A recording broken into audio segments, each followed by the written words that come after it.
It's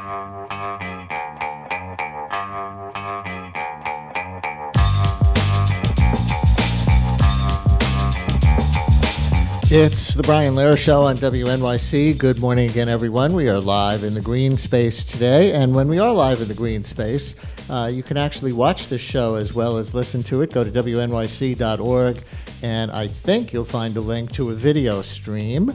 And one significant development since the election of Donald Trump is a new interest among women and other underrepresented people in seeking office. Probably not a change he sought.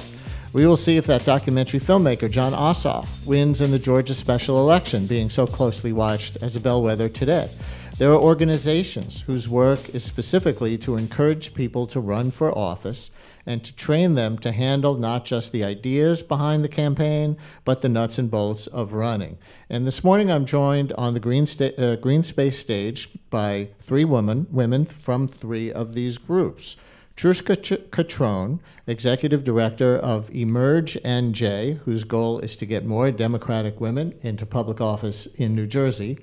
Amanda Litman, co-founder of Run for Something and Hillary Clinton's former email director for the 2016 presidential campaign. Run for Something focuses on, not in the State Department, in the campaign. Other emails. Run for Something focuses on helping progressives under 35 run for office. This is the difference between doing the show in the studio and doing the show in the green space. You know when people are snickering. And Kimberly Peeler-Allen, co-founder of Higher Heights, aimed at increasing the civic involvement of Black women. Welcome to all of you. Thank you. Thank you. Thank you. And also, in the front row here in the green space, and you can raise your hand so people in the rest of this audience can see you, as hybrid guests and audience members, we're joined by some people who've been inspired to run, including three women who are Emerge NJ alum. Sadaf Jaffer, who just won her primary race to be the Democratic candidate for council seat in Montgomery, New Jersey, Emerge class of 2014. Kristen Zadroga-Hart, who challenged the incumbent in a primary for the assembly seat in District 31 and lost, but tried. She's in this year's Emerge class. And Maureen Byrne, who was elected to the Madison Borough Council last year, 2016. She ran unsuccessfully in 2013 and then went through the Emerge training in 2014 and is now in office. And also in our front row, Carolyn Laskow, who is running for what could be called hyperlocal office, Democratic District Leader in District 65, Part A on the Lower East Side. Did I get that right? Yes. Welcome again to all of you and listeners and audience members. If you have a question for our political advisors or candidates, call us at 212-433-WNYC, 212-433-9692, or here in the green space, just raise your hand. So, Truscha, you got a number of your people here from Emerge NJ. Have you seen a big uptick in interest since the election? Yes, actually, since the election, our normal amount of women that will apply to take our training is about 40 to 45. We usually have classes of 20 women. Our course lasts for 6 months, so having much larger classes, we require more staffing and so on and so forth. But this year, right after that election, I was, as were all of my affiliate states, forced to reopen our application because of the demand of women throughout the United States wanting to take training. We had 78 women apply this year, in addition to the 42 that we had apply. So our vetting process became very serious, and it's always serious, but it really became something that we really worked hard on to make sure that we were taking in candidates that were ready to take the step immediately. And Amanda Litman, as you can hear, Emerge NJ has been around for a while. Is Run for Something new since the election? Yeah, we launched on Inauguration Day. Like you said, I worked for Hillary for 2 years. After the election, was very sad, very tired, very drunk for a little while. Sad. But decided to channel my rage into doing something good and help young people run for local office. We thought it would be hard to recruit people to run. We were like, in the first year, we'll get 100 folks. In the first 5 months, we've had 10,000, which is amazing. 10,000. And Kimberly Peeler-Allen, co-founder of Higher Heights, aimed at increasing the civic involvement of Black women. Is this a new group? No, we've actually been around. We were founded in 2011, and our first election cycle was 2014, where we focused at the federal level. And we have also seen an uptick of women who have decided that they want to run for something, as well as also women who are in elected office thinking really strategically about running for higher office. So moving them up that leadership pipeline has been great, and the numbers have definitely increased. What do you find, let me go down the panel real quick and then we'll ask our candidates in the front row. What do you find is the biggest surprise for people who are running? What have they failed to take into account in the fantasy of running that they're confronted with and the reality of it? Kimberly, you want to stay? I think the biggest surprise is the amount of time that it takes. I've talked to women who have said, oh, well, I can do this kind of, I can start my campaign kind of as an after 5 type thing.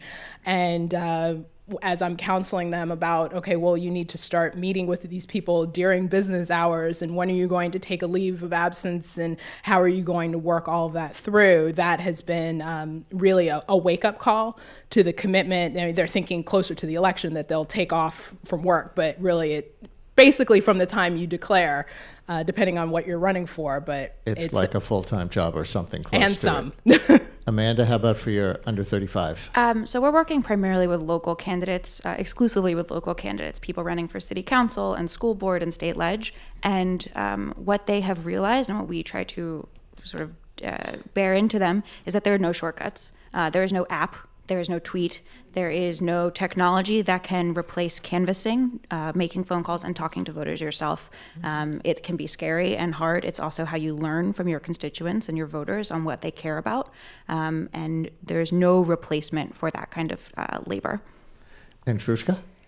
Emerge trains women from local office all the way up to Congress. And I will tell you that the hardest thing, though, because of how our training takes place, is from the basics, first understanding how does your government work, and then right up to, speech, public speaking, dealing with the media. The thing that is the most difficult for every candidate, whether it be a woman or a man, is raising money. And we spend a great deal of time teaching them how to do that, and we make them do that. I think this is one of the reasons why our success rate is so tremendous. Of all the women that run, 70% get elected, and that is a remarkable statement. And I think it's because they are able to realize they can do it. They can ask for money. They can ask for help. And that's what I really believe is difficult. All right, so let's go down the row real quick. Our audience members who are also kind of guests as you've been candidates for office. Sadaf Jaffer, who just won her primary race to be Democratic candidate for council seat in Montgomery, New Jersey from the Emerge class of 2014. Congratulations, and what was the biggest surprise to you about this experience? I think the biggest surprise to me was how little people really know about local office. I would go around and tell people that, well, even though we have the same number of registered Democrats and Republicans in this town, our entire township committee is Republican. And they would step out of their homes and say, you mean this is a Republican area? As if they were seeing their neighborhood for the first time. So a lot of it is just voter education, and that's very comfortable for me as someone who comes from a background in education. And Kristen Zadroga-Hart, who challenged the incumbent in a primary for the Assembly in District 31. Where's District 31, by the way? It's all of Bayonne and half of Jersey City, right across the tunnel. And you didn't make it. What'd you learn? I learned that it's very difficult to run off the line against a big political machine, but I also think that I come from a grassroots political background where I've been the backer for school board candidates and committee people, and being on the back end of sort of the political aspect is completely different from being on the front end as a candidate. And you have to sort of give up the power to some other people. And I think Emerge has been great with that, teaching you those steps where how to be out in the forefront and how to get your message and your platform across. So if your aides tell you, Kristen, you got to stop this tweeting. It's just not really working for you. You're getting yourself in trouble. Then you should listen to them.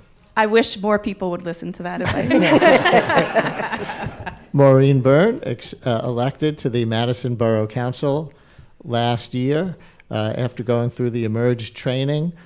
Congratulations. Thank you. Why'd you run and what'd you learn?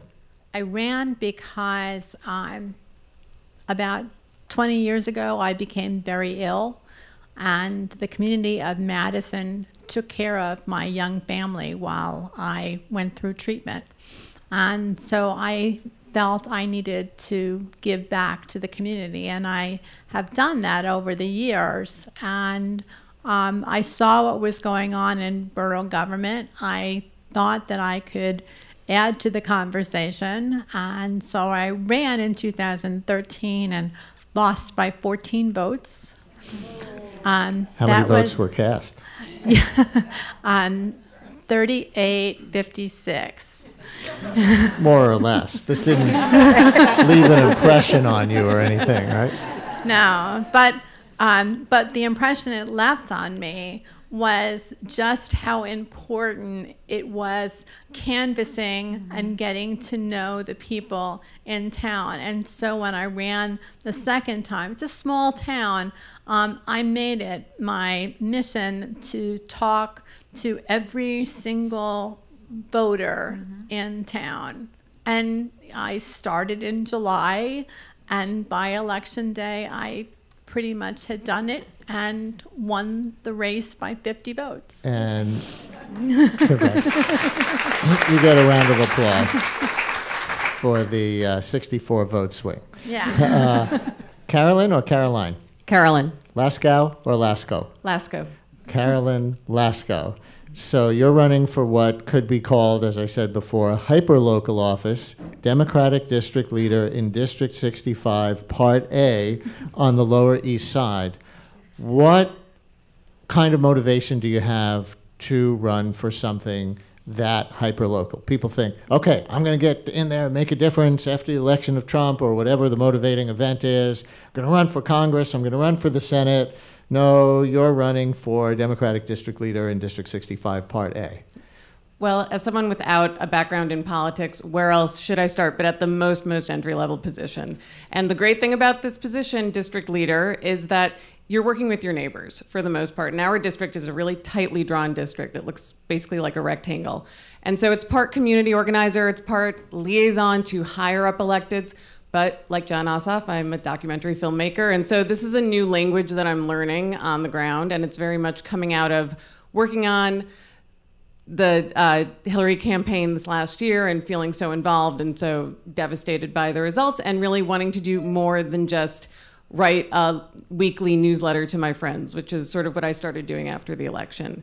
And my biggest challenge is letting people know they have district leaders. Most of the people that I've talked to and knocking on doors is so important, even though it's a little uncomfortable. Most people don't know that we currently have elected district leaders. And so that's my mission and my And toward what in your position? If I can assume, and maybe it's an incorrect assumption, that most people in the neighborhood agree on general political principles, what can you do?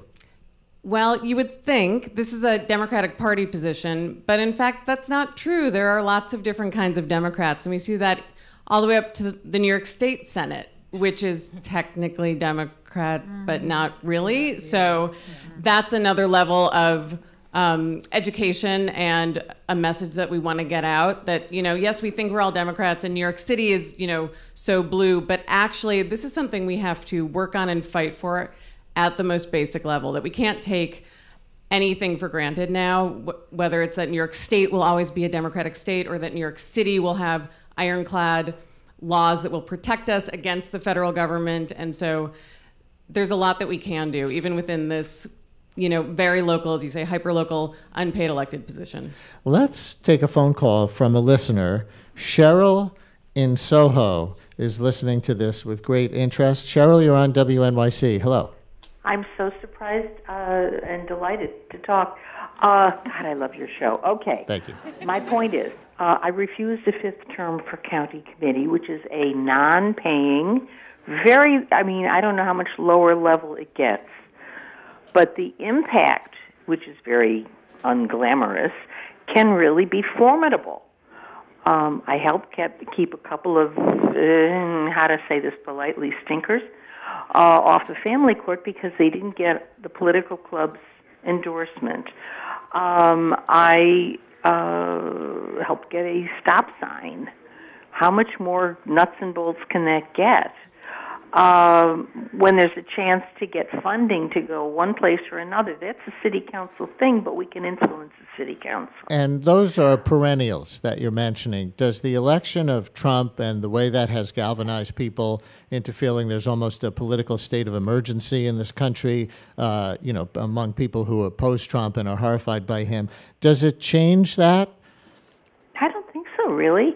Government goes on, and working together goes on. What I find very important is that people hang on to the things that are their priorities, because there's a lot of white noise, and it's really easy to get dizzy after a while.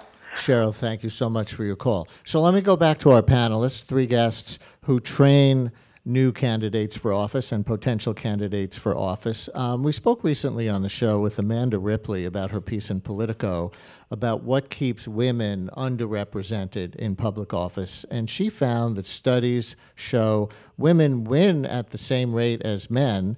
They just aren't as interested in running. Truscha, is that what you found? Absolutely. That is the truth. Women tend to wait to be asked.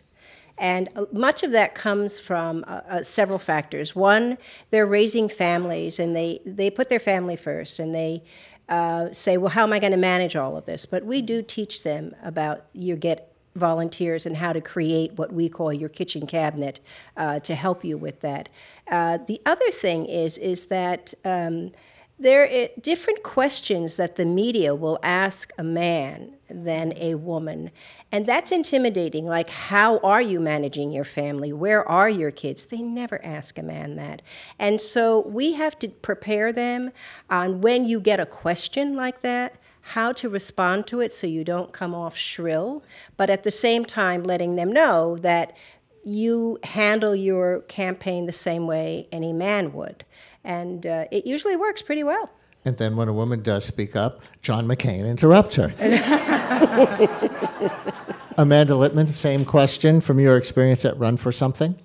Of that 10,000, about half of those people are women, which is incredible. What I think is fascinating is that Trump, perhaps the only tiny silver lining, is that he's lowered the bar.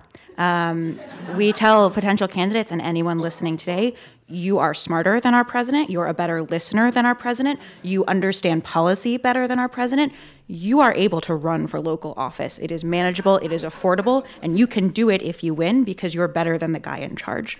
And I think that motivation, and we've seen that with his cabinet members too, has inspired a lot of people who might have otherwise said, I'm not qualified, I don't have the perfect resume. See who's in the White House. It doesn't matter. You can do this. And Kimberly, since your group Higher Heights is aimed specifically at increasing the civic involvement of Black women, do you want to put it in that context? Same question. Absolutely. It's interesting. Black women lead in their communities. They're really the backbone of Black communities across the country. However, they are extremely underrepresented in elected office. On average, we're about 2.4% of elected leadership across the country, though we're 7% of the population. One of the key factors that we've seen for that has not necessarily just been a disinterest or inability to kind of see how do I do all of this, managing my family and everything, and run for public office, but Black women are also more likely to be discouraged by gatekeepers from running. So, sit down, you've been doing X, Y, and Z, stay behind the scenes, it's so-and-so's son's turn, or it's, no offense to my colleagues, but it's a white woman's turn. But really, when we woke up on November 9th, one of the things, we were all kind of in shock of what happened, But we did see that Black women ran and won in races across the country that we didn't think were going to happen. We saw Black women now in the U.S. Senate for the first time in 20 years. We have a Black woman in the Kentucky State Legislature for the first time in 20 years. We have a prosecutor in Cook County, Illinois, which is a huge win. We have the first Black woman statewide and woman in general from the state of Delaware in Congress. So there are definite wins, and with there has not been an infrastructure or an investment supporting these women, but they have run despite the odds. So we're trying to build an infrastructure to support them and encourage them even when the gatekeepers do not. Now, also joining us, someone we had invited, and we knew that his schedule might cause him to run a little late, and he has just arrived, Kristen Harris, who has worked with the group New American Leaders Project, that seeks to train first and second generation Americans, so immigrants and the children of immigrants, for seeking public office. Hi, Kristen. Thanks for coming. Hello. Happy to be here. Do you want to talk a little bit about the New American Leaders Project, and do you find that immigrants and second generation Americans have more interest in seeking office since President Trump's election? Absolutely. So a couple of things. I finished my training program in April of this year, and one of the things that I noticed as an immigrant myself, first generation from the Caribbean, is that a lot of the people who represent our community don't always look like our community. And I think for a lot of the people who are undocumented, who are first generation, who have family who are undocumented, one of the things I've noticed is that they're afraid. When they woke up November 9th, they were so afraid to leave their houses. I work in education, and students were afraid to come to school because they thought ICE was going to show up. So with all that being said, I think what NALP does is they invest in a way in an infrastructure to support young people like myself to not only run for office, but to support our community in being more political, in joining the political discourse, and not just speaking about it in the barbershops or with the family, but talking about how can I go to community boards, how can I be more active, how can I get other people to be more active? Because even if I don't want to run myself, I want to at least start a conversation and dialogue that hasn't been present in this demographic in a while. We're going to run out of time soon. I'm just curious if you all are the optimists of the world. We had Masha Gessen before, who is basically laying out a case for the inevitability of authoritarianism in the Trump administration and beyond, and other people saying, I've never seen it like this. Maybe the arc of moral history is long, but it doesn't necessarily end in justice. To adapt Martin Luther King for more pessimistic times. Are you all the optimists of the world that you're even doing this? Yes, Sadaf? Well, I think that one of the really important things to keep in mind is that our system, for the most part, does work. That we live in a functioning society. We have a great quality of life compared to people in other countries and in most of history. So if we take that for granted, it's really doing a disservice to the generations of people who've made this system as strong as it is. And so that's really what I say to people, because it's people feeling like, the system's completely broken, there's no point. That's actually going to lead us to hell. So we need to participate. We have the power, and, it's really giving up lots of opportunities to not take this opportunity to run. Kristen, same question. I wouldn't say I'm an optimist. I would say I'm a realist. And I think that seeing what happened in November, if we just sit back and let that happen again and be complacent, then I think we would be doing the system a disservice. And I think coming forward is realizing that there have to be better options out there. Maureen? I'm an optimist. I've seen just in my small part of New Jersey, people coming together to advocate for change.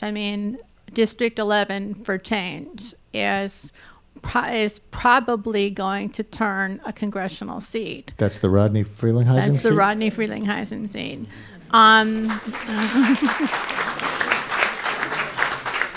And we have groups like the Chatham Mothers and the Madison Call to Action that are educating themselves on the issues and then going out and taking concrete steps to change things. Carolyn Laskow?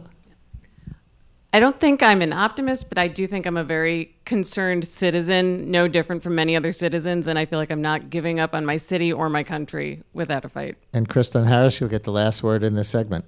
Absolutely. I believe I'm a realist, but I'm a realist with faith. And the faith is one of those things where you believe in what you cannot see. And although I cannot see a way particularly forward, what I believe in you all, I believe in the people who I've met, and I believe in the young people who are, I'm 31, younger than me, who are joining the political discourse, who are running for office. So I'm a realist, but I'm a realist with faith.